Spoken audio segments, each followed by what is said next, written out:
Hola amigo, gracias por acompañarme. Hoy voy a hablar de algo que afecta a todo el mundo. Donde sea que vivas, hay drama. En particular hay un drama político. Quien sea que esté en el poder, siempre hay alguien molesto y siempre hay alguien que hace algo que a las personas no les gusta. Voy a hablarte de confiar en Dios en medio de la agitación política. Solo te diré, prepárate. Hola, soy Bayless Conley. En la vida, todos enfrentamos la incertidumbre, ya sean problemas financieros, valles relacionales, una crisis de salud o solo intentamos descubrir nuestro propósito. Algo es seguro, Dios te ve, Él te ama. No importa lo que estés enfrentando, Él tiene las respuestas.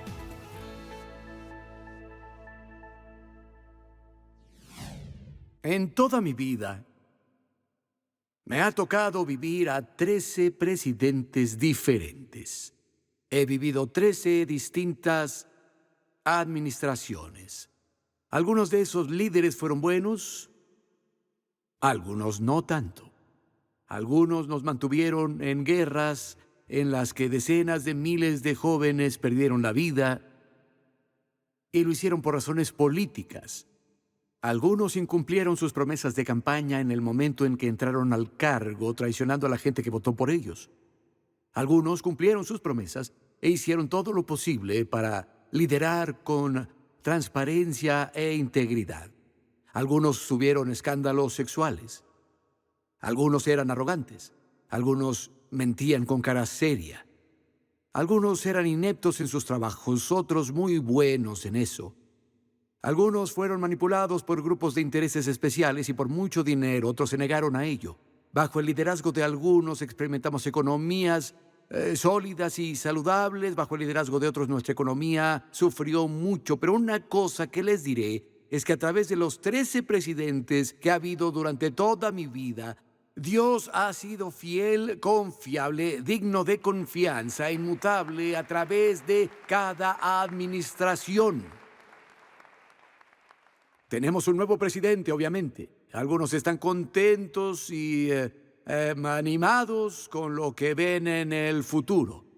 Algunas personas están inquietas. Quiero decirles algo. Cualquier partido o persona que tenga las riendas del liderazgo, escúchenme. Está mal que pongas toda tu confianza en ellos. Está mal que confíes en un hombre. Nuestra confianza debe estar anclada en Dios solamente. Ahora, entendemos que Dios usa a las personas y ponemos nuestro voto de confianza en ciertas personas y sus promesas, pero al final, si tu confianza no está en Dios, te vas a decepcionar, porque incluso la persona mejor intencionada y la persona más capaz fracasa. Todos los seres humanos son falibles, frágiles y limitados. Escuchen lo que las Escrituras tienen que decir. Está muy claro. Salmo 118, versículo 8. Mejor es confiar en el Señor que confiar en el... Mejor es confiar en el Señor que confiar en príncipes. Es mejor. Y las Escrituras se vuelven más fuertes. Salmo 146, versículo 3. No confíes en los príncipes, ni en hijo de hombre, porque no hay en él salvación. Pues sale su aliento y vuelve a la tierra. En ese mismo día perecen sus planes. Bienaventurado aquel cuyo Señor, Jacob, cuyo ayudador es el Dios de Jacob, cuya esperanza está en el Señor su Dios, el cual hizo los cielos y la tierra, el mar y todo lo que en ellos hay, que guarda verdad para siempre. ¡Qué contraste! Él dijo, no confíes en los hombres, no confíes en los príncipes, sé feliz al hacer tu confianza en Dios. Los siguientes versículos, de hecho, suenan como promesas de campaña. Curiosamente. Pero no promete a alguien que quiere ser elegido a un cargo. Escuchen los versículos 7, hablando del Señor, que hace justicia a los agraviados, da pan a los hambrientos. El Señor liberta a los cautivos. El Señor abre los ojos a los ciegos. El Señor levanta a los caídos. El Señor ama a los justos. El Señor guarda a los extranjeros, al huérfano y a la viuda sostiene. El camino de los impíos lo trastorna. Reinará el Señor para siempre, tu Dios, oh Sión, por generaciones. Alabado Dios, Escuchen, esas no son promesas de campaña hechas por un ser humano falible y limitado. Son promesas hechas por el Señor Dios Todopoderoso, el Creador del cielo y la tierra, el único que tiene el poder de cumplirlas por completo. Él las cumplirá para los que confían en Él. Él llevará a cabo su palabra. Saben, la palabra de Dios se fortalece cuando se trata de en quién confiamos. Jeremías 17, versículo 5. Escuchen esto. Así ha dicho el Señor, maldito el varón que confía en el hombre y pone carne por su brazo y su corazón se aparta del Señor. Será como la retama en el desierto y no verá cuando viene el bien, sino que morará en los sequedales en el desierto, en tierra despoblada y deshabitada. Aquí viene el contraste. Bendito el varón que confía en el Señor y cuya confianza es el Señor, porque será como el árbol plantado junto a las aguas, que junto a la corriente echará sus raíces y no verá cuando viene el calor, sino que su hoja estará verde y en el año de sequía no se fatigará ni dejará de dar fruto. No confíes en los hombres, incluso si son príncipes, incluso si tienen autoridad, incluso si tienen riquezas, incluso si tienen habilidad. Tu confianza está mal si la pones en un ser humano. Nuestra confianza debe estar en Dios, y es interesante, en las Escrituras hay un hombre que vivió no menos de 12 distintas administraciones. Algunas fueron cortas, algunas de esas administraciones fueron largas. Vivió buenos momentos, pero sobre todo malos y terribles. Pero sin importar quién presidiera, este hombre floreció y permaneció estable porque su confianza estaba en Dios, no en un gobernante, no en un partido político, ni en un príncipe, ni en un rey. Confiaba en Dios. Su nombre es Daniel. Daniel nació durante el reinado de Josías, quien fue en Judá el último rey bueno. Israel en el norte ya había ido al cautiverio en Asiria, tenemos el reino de Judá en el sur, y Josías se vuelve rey. Y él ama a Dios. Él hace algo al respecto. Él limpió a la nación de la idolatría y la brujería. Detuvo la matanza de niños inocentes que seguido eran sacrificados a Moloc. Reinstituyó la Pascua y trajo la paz y la prosperidad nacional a la tierra. Daniel nació bajo esta administración y vivió bien hasta los 16 o 17 años, que era un adolescente. En ese tiempo de prosperidad, cuando la nación estaba floreciendo, donde la gente tenía grandes libertades y donde la gente reverenciaba a Dios, Daniel experimentó todo eso. De hecho, resume el reinado del rey Josías así. Segunda de Reyes 23-25 dice: no hubo otro rey antes de él que se convirtiera al Señor de todo su corazón, de toda su alma y de todas sus fuerzas, conforme a toda la ley de Moisés, ni después de él nació otro igual. Gracias a Josías, a su corazón y a las políticas que implementó, hubo un tiempo de respiro en el que el venidero juicio de Dios contra el pecado nacional de Israel se retrasó. Pero los siguientes reyes después de él fueron malvados. Ninguno de ellos sirvió a Dios y llevaron al país a la ruina. A lo largo de sus reinados, el país estuvo subyugado a potencias extranjeras. El pueblo fue grabado hasta el olvido. Eran constantemente atacados por las naciones circundantes. Los años previos de bendición y prosperidad fueron reemplazados por el miedo, la muerte y la pobreza. Nabucodonosor de Babilonia entró y capturó a la nación, destruyó Jerusalén, derribó el muro que rodeaba Jerusalén, quemó todas las casas hasta las cenizas y llevó a la población en masa como esclavos a Babilonia. Cada artesano, cada obrero, cada persona notable fue llevada como esclava a la lejana Babilonia. Los únicos que quedaron en la nación de Judá fueron los más pobres de los pobres, para labrar la tierra y producir cosechas para Babilonia. Daniel pasó por todo eso. Él fue uno de los cautivos que fueron llevados a Babilonia. Incluso en Babilonia, como parte del cautiverio, Daniel floreció. Bajo la brutal administración del rey Nabucodonosor, él floreció. A través de los cortos reinados malvados y asesinos de un par de líderes después, él floreció. Luego, bajo Belsasar, nieto de Nabucodonosor, Daniel aún florecía, aunque su gobierno estuvo marcado por la decadencia. La embriaguez, la inmoralidad, la idolatría, el ocultismo, la arrogancia y el abierto desafío a Dios. Luego la tierra de Babilonia fue conquistada por Darío el Medo, más sanguinario, cruel y malvado. Una nueva administración. Luego Ciro, el persa, llegó al poder, otro líder con otra administración. Escuchen lo que dice la Escritura en Daniel 6:28. Y este Daniel prosperó durante el reinado de Darío y durante el reinado de Ciro, el persa. Si nos tomáramos el tiempo de leer el libro de Daniel, y los animo a hacerlo, porque es esclarecedor y fascinante, encontraríamos que Daniel fue promovido y floreció bajo el reinado de Nabucodonosor y Belsasar también. Daniel 1:21 lo resume todo. Dice, y continuó Daniel, todos digan Daniel continuó, y continuó Daniel hasta el año primero del rey Ciro. Daniel continuó mientras los reyes y gobiernos cambiaban a su alrededor como si fueran accesorios de escenario. Continuó viviendo bajo la bendición de Dios y cumpliendo el propósito de Dios para su vida, a pesar de quien estuviera en el poder y de lo que pasara con las economías a su alrededor. Dios lo bendijo. ¿Cómo? ¿Cómo es posible que algo así pasara? Bueno, tenemos el libro de Daniel para decirnos cómo y por qué. Solo quiero compartirles algunos elementos clave de la vida de Daniel, que abrieron la puerta para que la bendición de Dios estuviera sobre su vida, a pesar del partido político que estuviera en el poder y de lo que pasara en la economía o en la nación circundante. ¿Listos? ¿Puedo compartirles algunas cosas? Número 1.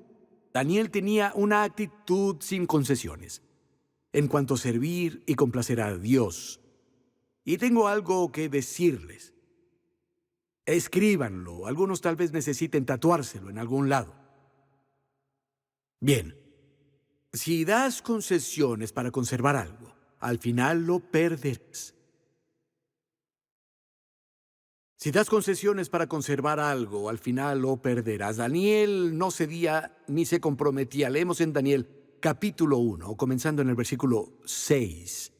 Él fue esclavizado en Babilonia. Dice allí, entre los hijos de Judá estaban Daniel, Ananías, Misael y Azarías. A estos el jefe de los eunucos puso nombres. Puso a Daniel Belsasar, a Ananías Sadrac, a Misael Mesac y a Azarías Abednego. Y Daniel propuso en su corazón no contaminarse con la porción de la comida del rey, ni con el vino que él bebía. Pidió, por tanto, al jefe de los eunucos que no se le obligase a contaminarse. Todos sus nombres, los nuevos nombres que se les dieron, eran de dioses extranjeros. Belsasar literalmente es el tesoro de Bel, uno de los dioses de Babilonia. Daniel significa Dios es mi juez. Pero Daniel no se contaminaría con los manjares del rey. La carne de puerco era una de las cosas que Daniel se negaba a comer porque en la ley de Moisés estaba prohibido. Los otros alimentos eran cosas que se sacrificaban a los ídolos y Daniel no quería contaminarse. Jamás. Tal vez cambiaron el nombre de Daniel, pero no podían cambiar su naturaleza. Se negó a inclinarse ante los dioses de Babilonia. Si vamos a permanecer estables en tiempos inestables, debemos proponernos no inclinarnos ante el mundo o ante los ídolos que el mundo erige y adora. Escuchen, puedes mantenerte relevante y actualizado sin comprometer tu andar. A decir verdad, si no hay diferencia en tu habla y en tus acciones con respecto al mundo, es porque no eres diferente. Debe haber una diferencia entre nosotros y el mundo. Incluso en Egipto, la Biblia dice que Dios hizo una diferencia entre su pueblo y el pueblo de la tierra de Egipto. Había luz en la tierra de Gosén y tinieblas en la tierra de Egipto. Dios hizo una gran diferencia. Recuerdo a una pareja que venía a la iglesia. Es interesante cómo llegaron. Una chica de la iglesia conoció a una esposa. No la conocía bien, pero Dios le dio a la chica de nuestra iglesia una palabra de conocimiento. Se lo dijo un día que creo que trabajaban juntas. Le dijo, te diré algo. Dios me dijo algo de ti. Ella dijo, ¿en serio? Y sonrió. Sí. Dios me dijo que tú y tu esposo intercambian parejas. Y te sientes muy culpable por ello.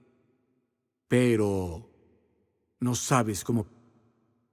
Ella continuó y le contó lo que sentía y sobre sus emociones. Dejó absolutamente atónita a esta mujer porque todo era cierto. Luego le dijo, acompáñame a mi iglesia. Ella vino y fue salva. Su marido no estaba feliz.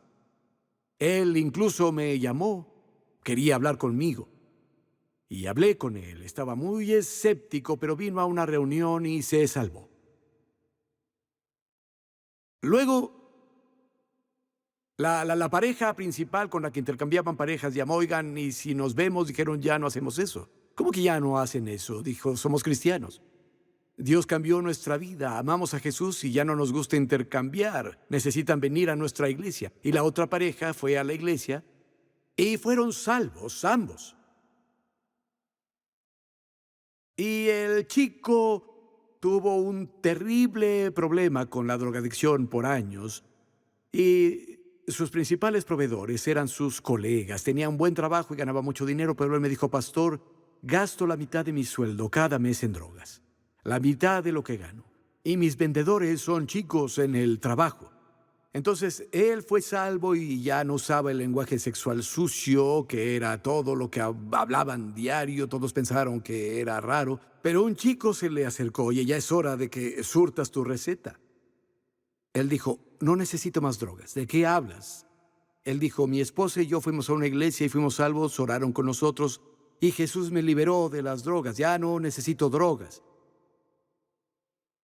Y el chico dijo, sí, veremos cuánto dura eso. E iniciaron una quiniela con todos en el trabajo para ver cuánto duraría.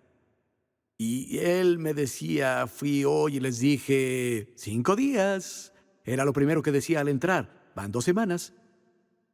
4 semanas. Aún recuerdo que dijo, oye, pastor, entré hoy y dije, ya pasaron 81 días. Él dijo, sacudieron la cabeza y dijeron, no entendemos, pero sabemos que eres diferente y esto sea lo que sea, es real. Cristo debe hacer una diferencia en nuestras vidas. No tenemos que hacer concesiones. La Escritura dice esto en 2 de Corintios capítulo 6, versículo 16. ¿Y qué acuerdo hay entre el templo de Dios y los ídolos? Porque ustedes son el templo de Dios viviente. Como Dios dijo, habitaré y andaré entre ellos y seré su Dios y ellos serán mi pueblo. Por lo cual salgan de en medio de ellos y apártense, dice el Señor, y no toquen lo inmundo, y yo los recibiré. Y seré para ustedes por padre, y ustedes serán hijos e hijas, dice el Señor Todopoderoso. Sadrac, Mesach y Abed-nego también tenían esta actitud de no ceder terreno, y sus nombres también tenían que ver con los dioses extranjeros. Declararon la sumisión y la propiedad de estos dioses paganos. El rey colocó ese ídolo y dijo, tienen que inclinarse y adorarlo, los echaremos a un horno de fuego. Sadrac, Mesach y Abed-nego no se inclinaron. No solo perderían sus puestos recién nombrados, tal vez perderían la vida. El rey dijo, oigan, no entienden, voy a matarlos. Los echarán al fuego. Dijeron, rey, no importa. No nos vamos a inclinar. Y por cierto, Dios puede rescatarnos si nos arrojas a tu horno de fuego. Como sea, debes saber que no vamos a servir a los dioses de Babilonia. No nos inclinaremos ante tu ídolo. Y conocemos la historia. Los arrojaron y hubo un cuarto hombre en el horno de fuego que los rescató. El rey de Babilonia vio al cuarto hombre caminando en el fuego, y cuando los hijos de Israel salieron, ni siquiera había olor a humo en ellos. No se les chamuscó ni un cabello. Si te niegas a inclinarte, Dios se encargará de que no te quemes. Él puede cuidar de ti y lo hará. El famoso escultor Dannecker, un alemán, había hecho varias diosas griegas y algunas piezas muy sensuales por las que se hizo famoso. Luego decidió que iba a esculpir el rostro de Cristo. Tuvo que empezar 3 veces y tirarlo todo. Finalmente, después de 8 años, terminó la escultura del rostro de Cristo y decía que cuando la gente lo veía por primera vez lloraba y sollozaba. Napoleón oyó de su trabajo y le dijo: ven a París y haz una estatua de Venus para ponerla en el Louvre. Dannecker básicamente dijo: después de ver el rostro de Cristo tanto tiempo, ¿cómo podría dedicar mi atención a una diosa pagana? Esa es la historia, ¿no? Después de ver el rostro de Cristo y sentarte a su mesa, notas que todo lo que el mundo tiene para ofrecerte, amigo, es escombro e imitaciones baratas. Daniel no quiso ceder. En segunda, Daniel conocía el poder de la oración. Los otros funcionarios, los babilonios, se pusieron muy celosos de Daniel. No encontraron ninguna manera de acusarlo y se les ocurrió una idea y fueron con el rey Darío y le dijeron: oye, eres un gran rey y para honrarte deberíamos hacer una ley en que si alguien pide un favor o petición a cualquier dios y no a ti, por este tiempo debe ser arrojado a un foso de leones. ¿Conocen la historia? El rey aplicó esto apeló a su orgullo, sí, hagámoslo, y lo convierte en ley. Luego leemos esto.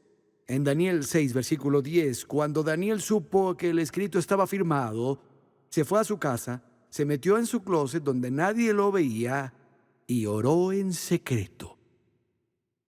No, cuando supo que el edicto había sido firmado, entró en su casa y abiertas las ventanas de su cámara que daban hacia Jerusalén, se arrodillaba 3 veces al día y oraba y daba gracias delante de su Dios, como lo solía hacer antes.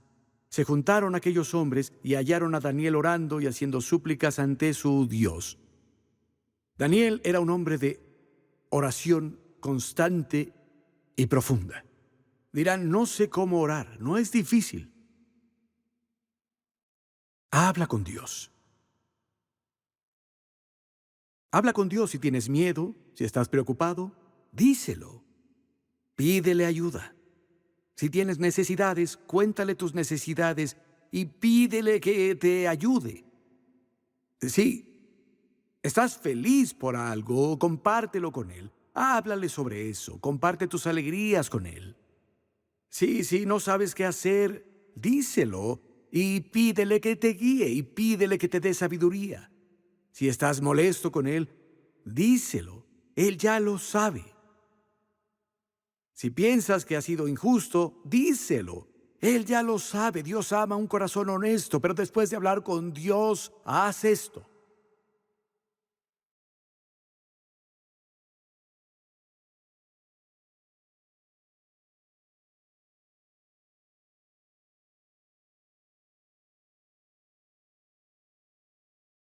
Te quedas callado. Escuchas hasta que Él te hable. Jesús dijo que cuando venga el Espíritu Santo, Él hablará. Él te mostrará lo que vendrá. Él tomará las cosas que pertenecen al Padre y al Hijo y Él te las revelará a ti. Es normal que Dios le hable a tu corazón. Entre más tiempo de silencio pases, más te familiarizarás con su voz. Escucha, Dios conoce el lenguaje secreto de tu corazón que ningún otro ser humano conoce.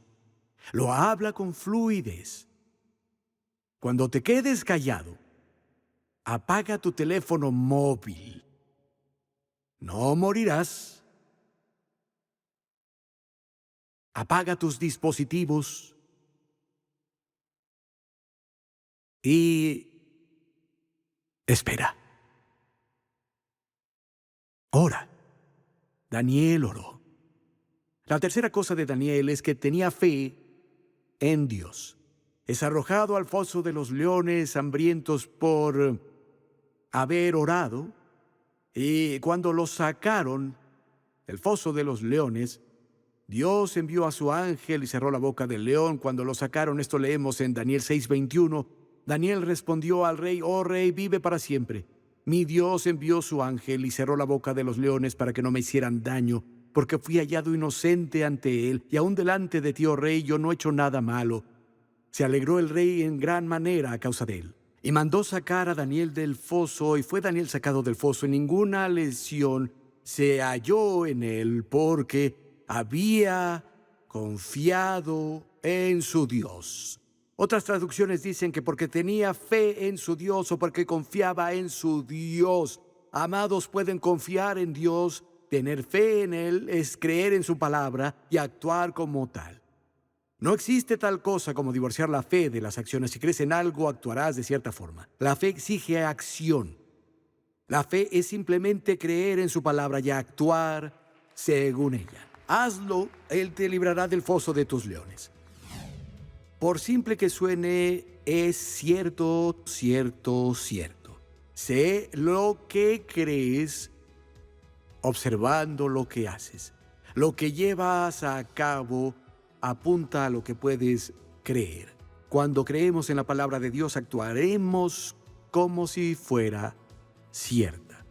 Lo más importante que debes hacer cuando se trata de Dios y su palabra es que Jesús vino a buscar y salvar lo que se había perdido. Tanto amó Dios al mundo que dio a su Hijo unigénito para que todo aquel que cree en Él no se pierda, sino que tenga vida eterna. Todo el que clame en el nombre del Señor será salvo, entrará en una relación con Dios que la Biblia llama salvación. Si lo crees, harás algo al respecto. Si nunca has clamado en el nombre de Jesús, no hay mejor momento en todo el mundo que ahora. Clama en su nombre, confiésalo como Señor y sé salvo. Próximamente en Respuestas con Bayless Conley. Debemos tener un espíritu excelente y debemos ser fieles cuando se trata de trabajar. Debes ser el mejor trabajador en tu trabajo y tener la mejor actitud de ir más allá de lo que se requiere en todo lo que haces. Debes ser el primero en llegar, el último en irse, tener una gran actitud y donde quiera que trabajes, hacer que prospere y hablar bien de ellos. Porque la Escritura dice: todo lo que hagas, trabaja como para el Señor. Si preparo un documento, debo prepararlo como si Cristo fuera a leerlo. Si vendo zapatos, debo venderlos como si Cristo fuera a usarlos. Si doy una clase, debo enseñarla como si Cristo estuviera sentado en ese salón. Cualquier cosa que haga, debo hacerla como para el Señor. Debería hacerlo con excelencia. Si estoy limpiando una casa, debo limpiar esa casa como si Jesús fuera a dormir en la cama y como si fuera a vivir ahí. Debemos tener un espíritu excelente. Y debido a eso, Daniel prosperó. Si tenemos ese tipo de espíritu, ese tipo de actitud, esa perspectiva, es probable que si llegan tiempos difíciles, si vienen tiempos económicos difíciles, serás tú quien conserve el trabajo. Para más información e inspiración, visita baylessconley.com.